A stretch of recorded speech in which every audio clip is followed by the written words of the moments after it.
Dubai, welcome back to the Lovin Dubai show where we go through all the trending stories that everyone in Dubai is talking about today. Of course, we're going to talk about the amazing concert at Expo last night where Coldplay played, and not only was it a sellout show, but they actually opened the gates and people without tickets got in, which was just phenomenal. Amazing. And we'll also be talking about Michele, Morrone and Jacqueline Fernandez's erratic car chase around Dubai for their Sultry Bollywood number. And the amazing announcement yesterday that there will be free drinking water stations and they're appearing across Dubai already.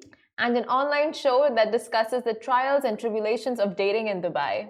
And let's jump into our first story because we want to immediately get your thoughts. Were you there? Were you lucky enough to get a ticket? Did you go to one of the theaters at Expo to watch it, or were you watching it online?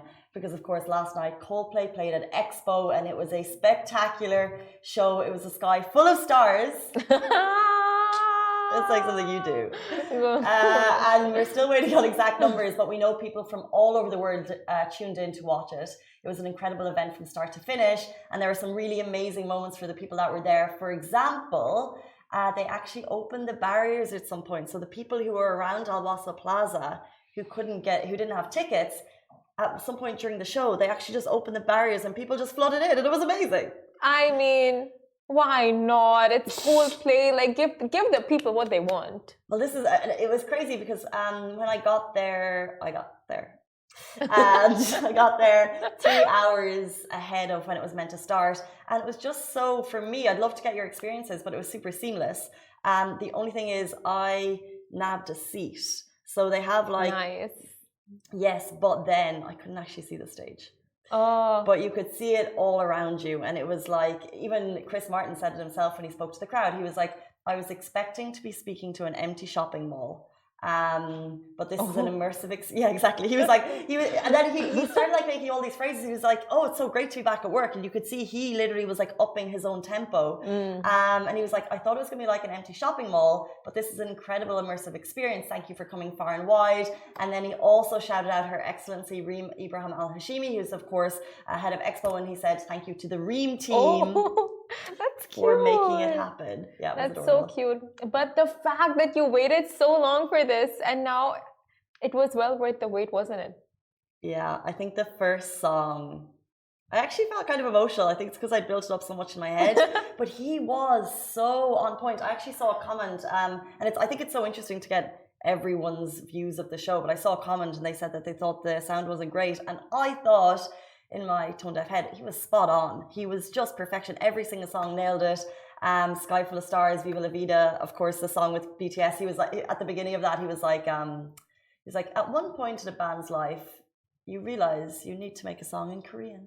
And it was so funny because he played like songs across like, you know, every single album from like the early years to the late years, and like all the early stuff I love. And then you could hear the crowd really going wild for the BTS song, and it was like, oh, that's the song you know because you're way younger than me. But it was so great, and the fact that they because obviously the big fans. Well, we saw those photos today, right? And it was people trying to get in who didn't have tickets, so they made posters and they were there outside at Expo trying to get in, and then Expo opened the barriers and you actually got in. It was just crazy. It was so good.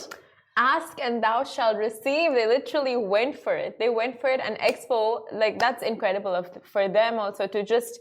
You know, like, okay, fine, if you have a ticket, go in. But they're like, no, fine, just go inside, check, see the people that you admire so much, the band you admire so much. So that was incredible. And I saw the concert through my stories. Literally every single one of my friends were down at the concert. Really? Living their lives. And one of my friends was literally crying on her stories. Like, it was her biggest dream and she was in tears, especially when, I think the end...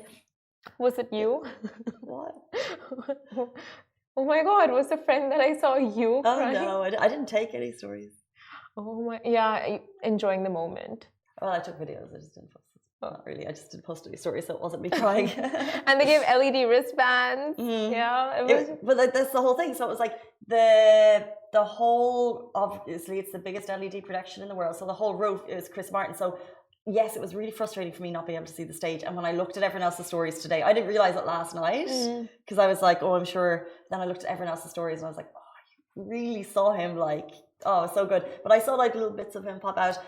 But we also, everyone was wearing LED bracelets and they had like different lighting set up around. So the whole thing was really lit. And like Chris Martin himself said, like, this is such an immersive experience. It was phenomenal. It was Magical. it was magical. It was once in a lifetime, and would love to get your experiences leaving because I know there's queues for Metro. Of course, there's going to be, but like I guess I walked to the car. There wasn't much traffic getting out. Like it was just for me, it was such a great experience. Honestly, I can see this wanna becoming relive the future of concerts. What? I can see this becoming the future for concerts. What? Like just this immersive situation with the projection lights because it looked out of this world. It was so cool. It was insane though, especially when all of those songs like You're My Universe came and they had those universal projections. Oh, it was insane. Just seeing it from stories, I can't imagine you being there in person and seeing it.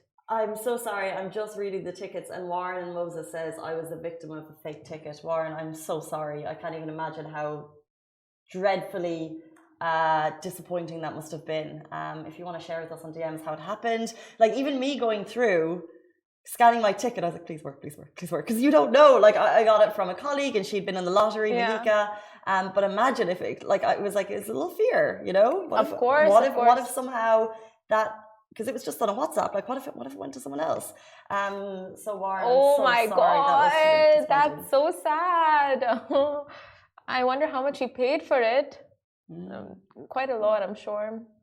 Anyway, guys, we'll move on to our next story, all about Michele. I thought it was Michelle Morrone my whole life, but it's actually Michele.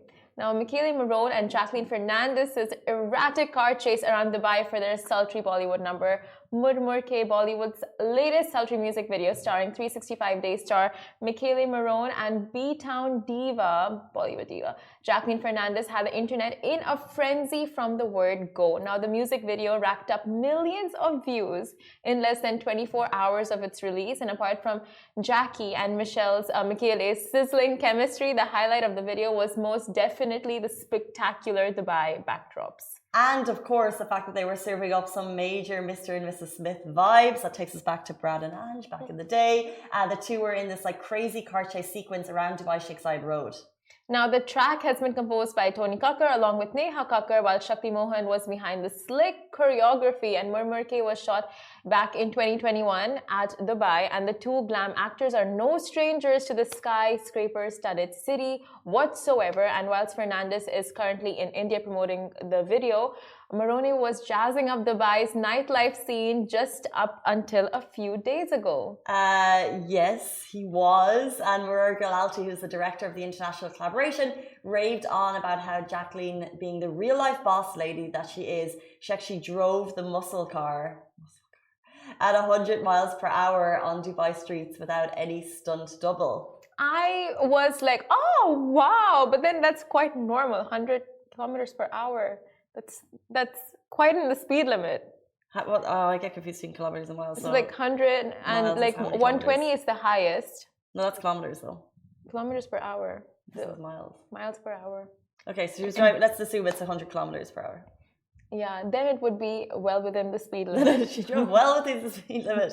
However, miles per hour. You should be, when you're driving, your only focus should be driving safely. So if you are also, you know, in a music video. And I would, the chase sequence. I would get a stunt double for everything because I'm such a scaredy cat. I couldn't do any driving. I'm sure you would want to try it out. No, I could drive fast if that was like my only task. Like drive, act, look back, hold a gun. Yeah, it's look like good and like look scared and do all that. No, because I'm especially even when I'm changing lanes. My biggest fear is I'm going to go like this, and I go like the car turns with you, and it's like that's the hardest thing. It's like, you know, when you have to do this at the same time. It's like, how do you? I'm new to driving. If you haven't watched the show before, it's really tricky. Okay. So that's why I'll never be like Jacqueline Fernandez driving a stunt car down Sheikh Zayed Road. No, I think once you get your license and you're in you start getting the hang of it, you'll be able to look back and drive at the same time. It's not like a bike, you know, because like usually when you ride a cycle and you look back, it kind of turns. But if you move, but it's been literally happening. And I'm like, that's why I either go really slowly or really quickly. And my instructor doesn't like either method. I think once people get the hang of driving, because a lot of times, you know, with parents, like my mom always used to look back at us like, are you guys okay? And I think once you get the hang, Once I bring babies into the world, then I'll nail it. Moving on to our next story, there are now free drinking... 1 second, what? Yeah, we'll talk about the future when the day is up, i.e. many years down the line, Simran, I will nail my driving. Free drinking water. Free drinking water stations appear across Dubai. So Dubai is becoming greener, and we aren't just talking about the tremendous news that we brought you yesterday. His Highness Sheikh Hamdan bin Mohammed bin Rashid Al Maktoum, Crown Prince of Dubai, he just made an announcement that's going to change the way we drink. It is a massive statement, and it comes with big change, and it also comes after recent Dubai announcements that they're going to be charging 25 fils for single-use plastic bags from July 2022. So we're looking at plastic bags change, we're looking at water change, and we're also looking at tree change. And we're looking at Casey going vegan. I like vegan food, not going vegan. But yeah, vegan food is amazing. Anyway, so Fazza announced the Dubai Can initiative to encourage residents to switch their plastic water bottles and to refillable ones. And the launch highlights that UAE residents use on average 450 plastic water bottles per year, leading to a yearly consumption of 4 billion bottles. Now, the water stations will be free of charge and available at 30 locations. And the initiative part aims to reduce single-use plastic water bottles and create a culture of conscious living.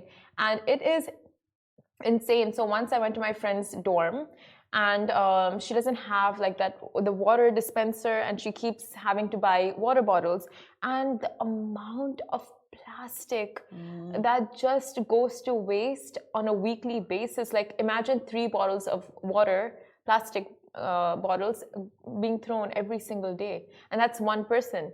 So imagine like...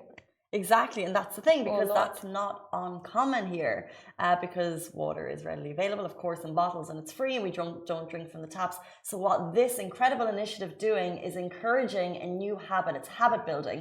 So it's like when you know you need to pay 25 fils for a plastic bag. It may not be the end of the world, but you might consider to bring your sturdy bag to the supermarket.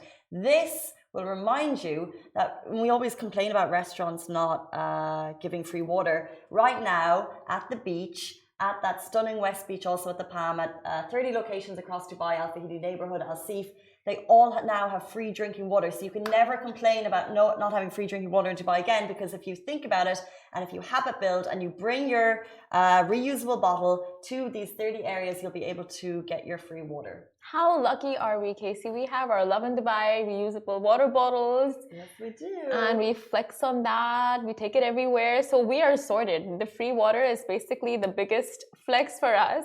Are we just going to show off, or will we tell people how to get them? Are we just going to show off about ours? I was just thinking of showing off, but yeah, we should tell them how they can get theirs. Guys, Lovin Extra. Lovin Extra. Become Lovin Extra member, and it's free. A free bottle with your membership. Head to Burj Park, City Walk, Dubai Festival City, Dubai Harbour, Dubai Marina Promenade, Dubai Marina Walk, Dubai World Trade Center, Executive Towers, 30 locations, and they've just popped up. So the photos are already there if you're watching on the Facebook show or the bigger show, apart from Instagrams. You can see that they've popped up, probably not overnight, but it feels like overnight because we just got the media release. And now they're free to use. Although, you know the way we talk about internet comments, and there's always the negative. I saw one today, and it was it's just constant. Like, of course you can't please everyone, but so this amazing initiative, free water across the city, yada yada yada, and someone's like, the problem is they usually have very cold water. Oh, oh my God. An option for cold and regular water. Privilege. Literally privilege. That this leads to illness in people in unsettled weather. But I think, you know, if it's clean drinking water, we have access to it. Let's not complain. Let's just embrace, and let's make the habit of bringing our reusable water. I have a reusable water bottle at home and at work, but I don't always bring it with me. So I think, yeah. I'm surprised this person is like, oh, the problem is cold water and not, there's no flavors of water. There's no variety of water, black water, white water. The beauty about Dubai is you can get it if it's cold and just leave it somewhere for a while, and it will just, the temperature will regulate. There you go. There's always a solution. When the summer comes, we'll be very thankful for that cold water. Casey said it. I was gonna say I saw this the other day somewhere, and I'm just like, what is that? And now it all makes sense. It's all coming together. The water stations? Yeah. You saw them in real life? I did. IRL? And And the best part about Dubai is that it's just rolled out at these 30 locations, but soon I'm sure it's just going to pick up everywhere. It's going to be at every neighborhood. It's amazing. Not all cities do this. We are very lucky people. We are so lucky. However, let's move on to our next story. About people who may not be that lucky in love. So an online show discusses the trials and tribulations of dating in Dubai. Now, for the day that's in it, which was Valentine's Day on Monday, a YouTube show, it was perfect, a perfect episode for that day, and a YouTube show, African celebrities talk about love and dating in Dubai and looks at all things love, dating, relationships, and their own personal experiences. Now, reporter Lady Mayowa sits down with DJ Don't Touch My Hair, Kiza, and Alice, and they dig deep into the whys of dating in Dubai, asking all the right questions like, yes, Dubai is a romantic city with a perfect backdrop, so why do people still find it hard to find and keep love in Dubai? Well, the answer is they're asleep. I don't know what to tell you. Yeah, that's what Tumi said. She was like, they're literally asleep, and that was her response at the beginning. But the responses from each of them are mixed. So, for example, Tumi says she found love, but then that love doesn't stay in Dubai, and that is very relatable for a lot of people. Yes, you might find love, but because we are a transient city, because people are here for different times, because people are different cultures, that it doesn't stay, and the people are here for a short time and they just want to have fun. DJ Mendy, he said he's been here for nearly a decade. He's found love on and off, but also agrees that it never stuck. So why, and the show begs the question, why is it hard to find love? Do we need to set higher standards? And it, of course, is a very engaging topic. I'm in many female Facebook groups, and we talk, it's like a constant conversation about the trials and tribulations of dating in Dubai. It's mad.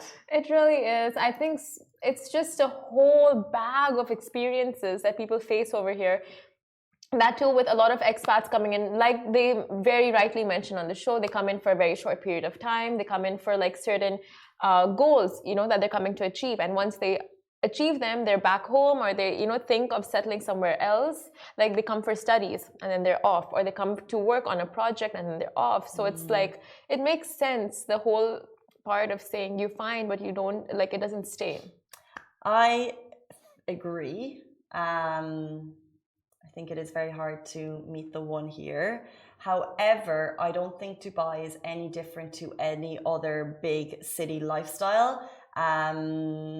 People come, and it's, we have a much more fast-paced life than people do in small towns. And like, let's say a lot of people, if you don't leave your hometown, you're more likely to already be settled at a certain age. Probably, maybe. Yeah. But if you come into a fast life, and also like the dating pool gets larger and people have more choice, and people are less inclined to kind of go into the hassles of dating and the hardships, and you just kind of like, and with internet dating and online dating and apps, you can literally just swipe, like, and it makes it so fast, and we have too much choice.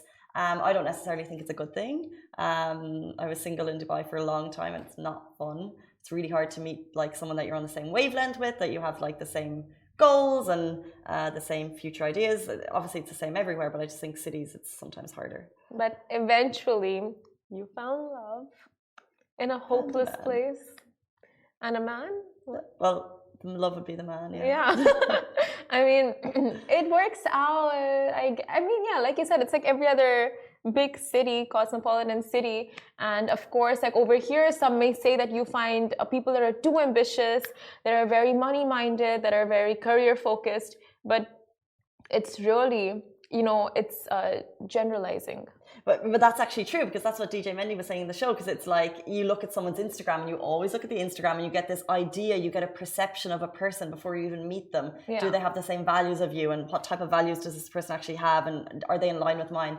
I think that Instagram can probably lead you to come up with a false perception of someone before you meet them. Very true. I was watching one show before, I can't remember what it was, and the one guy was like, you scroll through girls and you see girls who like, they're wearing bikinis and they're at a pool or whatever. And some guys were like, oh, she's showing too much, I'm not going to swipe. And then another guy was like, why wouldn't I swipe? Like, she could easily be a nice person. So he was easy looking past it. And he was like happy to just go. And I think, you need to be open-minded. You also need to protect yourself. It's Very a hard true. game. It's not You easy. have to play the game. But I mean, the one thing, I mean, I never realized this before watching the show with Lady Miova. It's just, I mean, this conversation, the fact that it's very true. Like, you find love, but it doesn't stay. Like, it's, I mean, I honestly, I think it's one of the biggest points because I have had this conversation with so many of my friends, maybe like not in a relationship situation, but just like, oh, what are your plans? What are your plans? And it's not, it's like, oh, after a certain amount of time, I want to move here. I want to do this. I want to go there for studies. I want to, you know, like eventually people are looking to like travel.